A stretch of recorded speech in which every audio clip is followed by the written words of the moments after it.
Managlahi ang reaksyon sa mga Mandauehanon ning giduso karon nga balaudnon nga magpahamtang og firing squad batok sa mga kawani ug opisyal sa kagamhanan nga mapamatud-ang sad-an sa Sandiganbayan sa kasong pagpangawkaw sa salapi sa kagamhanan.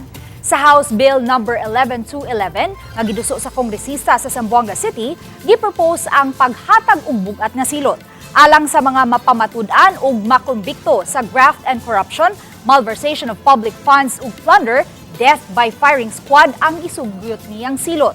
Dihang gipangayuan og habig ang mga Mandauehanon nga among nasugatan, managlahi ang ilang reaksyon kabahin sa maong proposal. Bugatan na siya kanang sa ako alam. Pindi na siguro sa unsay kuan sa kana bang kadaghanan gani. Tuod nakasala sila pero pwede raman guro nga kanang isito lang as akuan kanang tinaro nga pamaagi dili lang kanang patay largo sir ba. Unsa man ma'am? Kanang like pa presohon inana pa kuanon sila sa patabngon sila kun pero dili sila pa kuan ngay nasad bitlay pamilya. Sugot gro ko kay kuan biya na ang kana bing kwarta sa kuan kay gikan binas bugno niya ilagang kuanon kanang spanay ilagang ibulsa ang patyan o honong o basin ko kay mahadlok isla biya